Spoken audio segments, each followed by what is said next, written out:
I just recorded half of this video without my field recorder turned on, which is how I get all my dulcet audio. And normally I would just let it go, but it's a Saturday morning in April. I hope you can hear me over the symphony of lawnmowers. Now I got to go back and re-record the intro. The only thing I can save from I always take a little video of myself lighting my pipe for the thumbnail.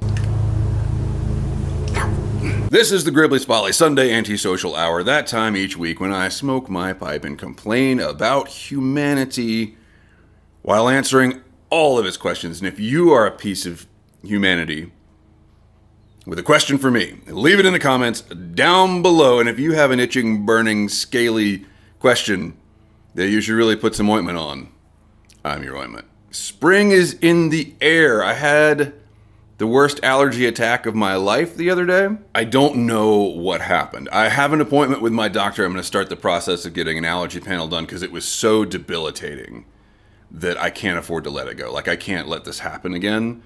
It was rough. I've never been pepper sprayed.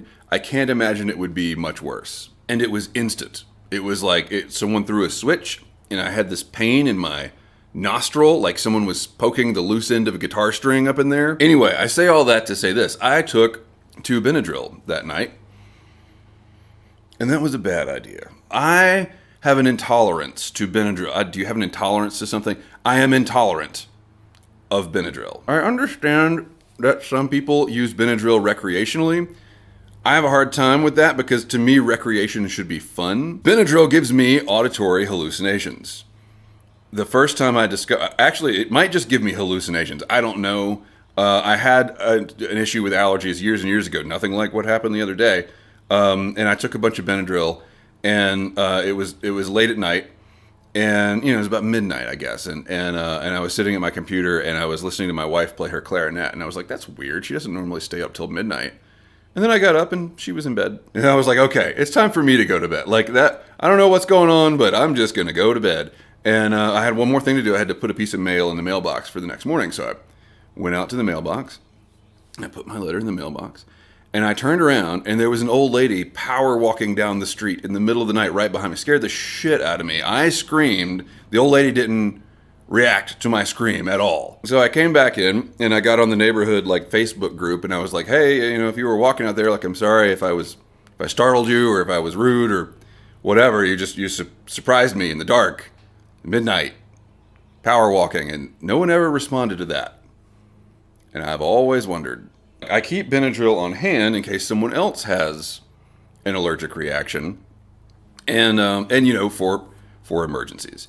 And this was an emergency. Like, my face was leaking all over. It was snot was shooting out of my eyes. So I take Benadryl, one Benadryl.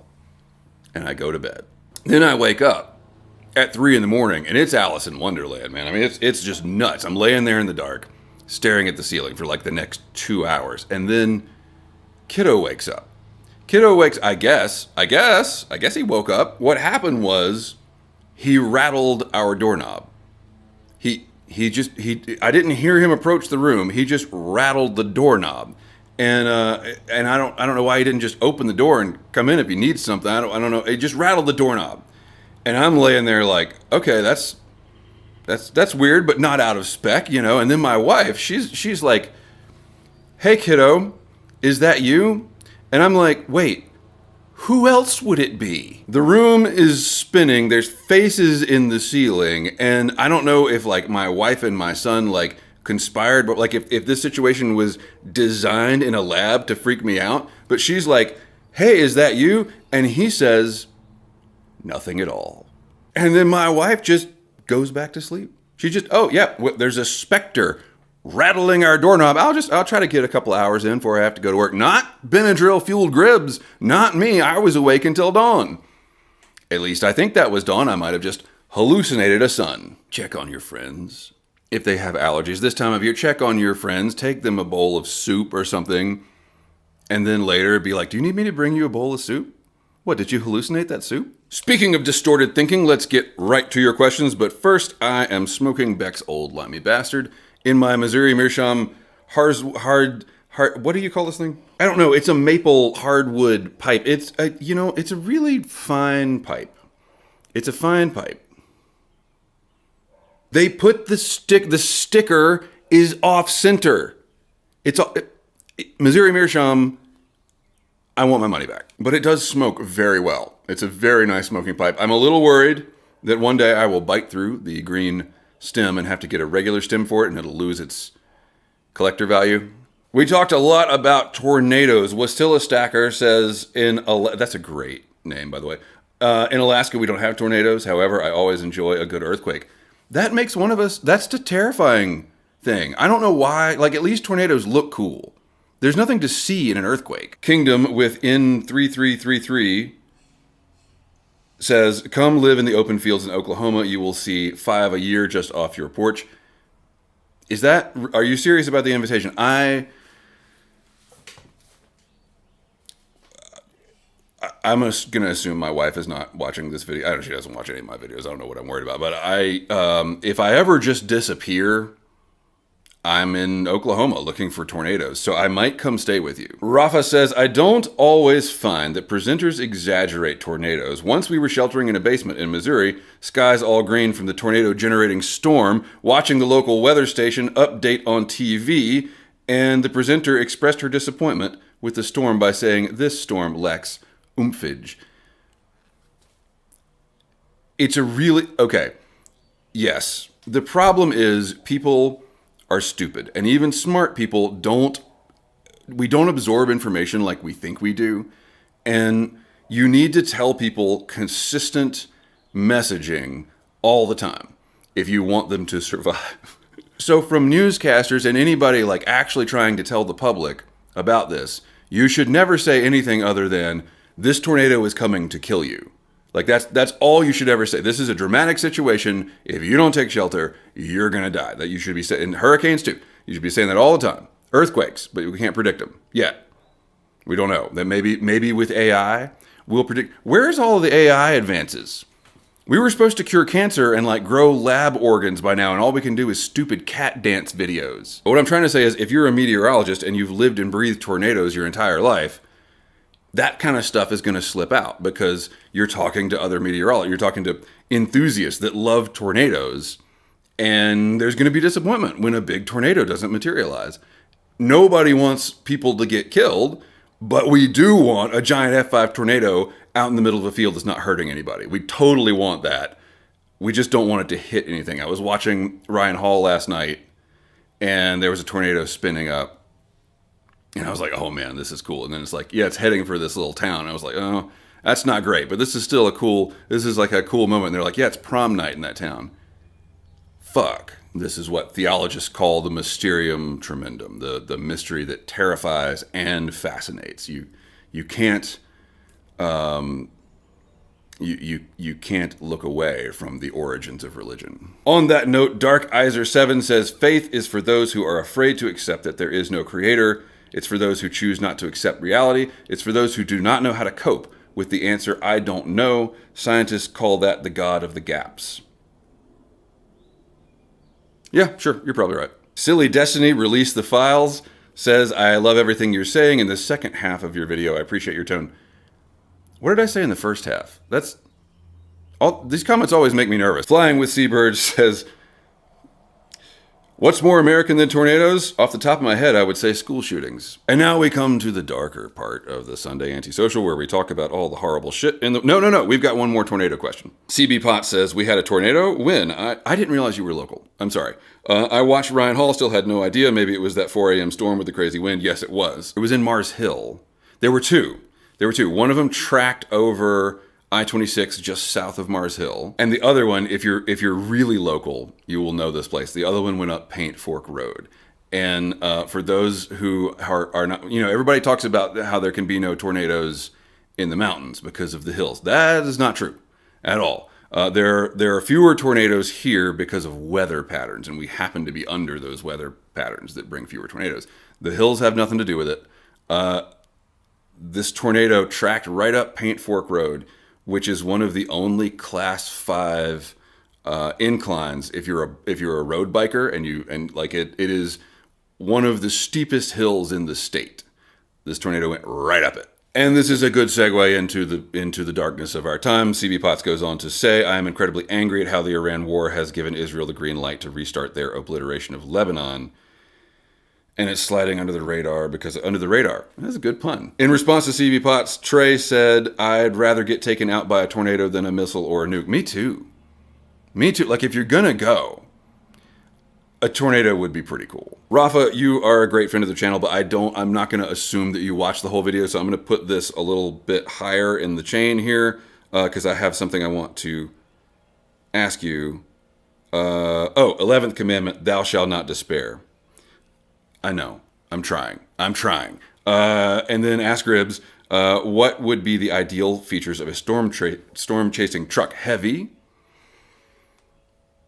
A winch. You need a winch in case you have to haul the tornado around. I'm going to want mounted mod deuces on the, like, where I can, but one of them has to be a left-handed mod deuce so I can belt feed them crossways from the cabin. Is it mod deuces? Can deuce be pluralized? Whatever. I'm going to want that. I'm definitely going to want all the spikes from the Twisters movie that anchor it into the ground. That's total bullshit. You can't anchor. The tornadoes can lift up the house and the foundation. Your foot-long spike is not going to keep your truck on the ground. But we don't care about science when Daisy Edgar Jones is in the movie. I'm going to need like a foghorn, like a tugboat horn, because when the truck gets lifted into the tornado, I want to hit the horn so they can get wind speed from the Doppler information. I definitely want that. The corollary question is, what is your favorite tornado movie? It's Twisters. It's the second. I really tried not to like it. I really did. And I think Daisy Edgar Jones, she's no Anna Kendrick, but come on.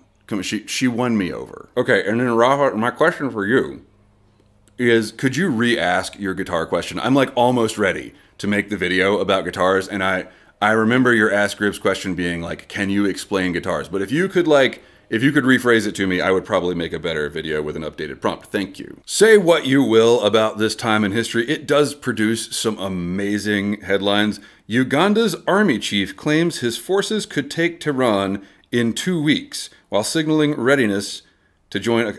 Uganda is landlocked. New plan. I've got a new viral marketing scheme for the Gribbly's Folly YouTube channel. I'm going to wear a beret and put on some like 80s commando, like camo face paint. And I'm going to be like, Asheville can take Tehran in 2 weeks. It's brilliant. But the downside is I got to invest a little money because I got to buy an AK. You can't do this if you're not like shooting your AK at the sky at the same time. At PRO says, there is something beyond despair. A quote from Rupert Brooks' sonnet Peace from 1914 about the Great War, but only agony, and that has ending, and the worst friend and enemy is but death.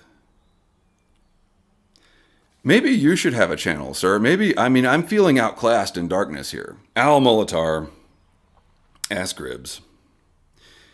In these times of despair, what can an average citizen do? I salute the people of Minnesota who stood up at the greatest personal risk. What can the rest of us do?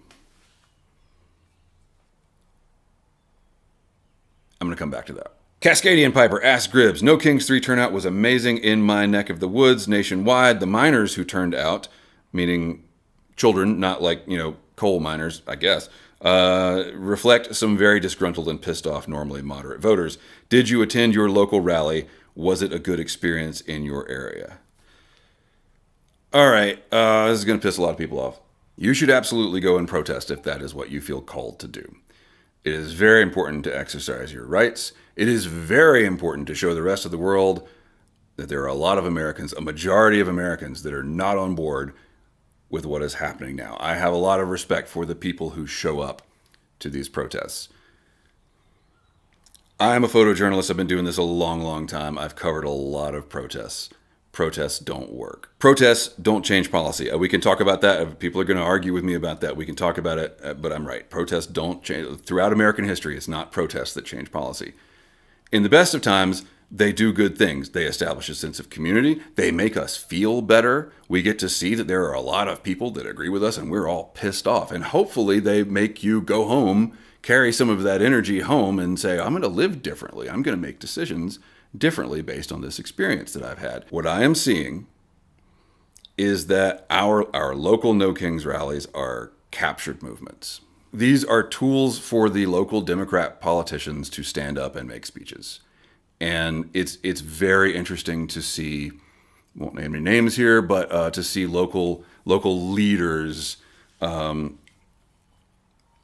make speeches at the No Kings rallies and then stand beside Kristi Noem for press conferences because we're a disaster-struck area and we pretend that the government was helping us. And so these same people that talk about how Trump is a fascist on one stage stand up next to members of the administration on the other stage and say, thank you so much for your help. I went to the first two, and the first one was awful. It was I came away disgusted. There were people on stage literally singing "Kumbaya," and then there were booths or tables ringing the area where you could sign up for the Democrat Party mailing list or the whatever organizations. You could scan the QR code and get involved. It's just an event where they use a very valid impulse to bring their target audience in to be marketed to. It took several of these protests here locally to get to the point where people actually got in the street and blocked traffic.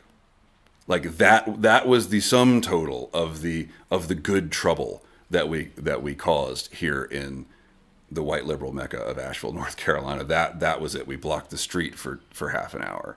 I say we. I wasn't involved. I didn't organize that. I was just taking pictures. But it wasn't any of those organizations that did that. It was one of the ICE protests, and it was an immigrant organization, and they got folks in the street and they caused a bit of a ruckus, and that's it. That's been it. And at every No Kings rally, they start with saying, "Hey, this is a family-friendly event. We don't want any cursing from stage. We want everything to be peaceful. I want things to be peaceful too. We want everything to be peaceful." They lead with, "This is a picnic where we're gonna casually talk about how we really need the Democrats to win next year."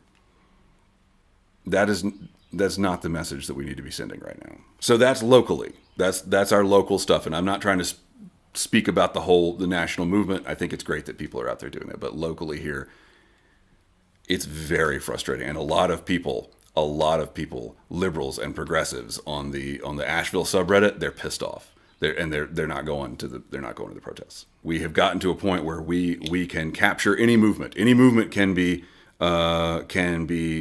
extracted for money itself or for marketing data. Sign up to be part of to get on our mailing list. So then we get back to Al Molitor's question of what can the average person do, and right now,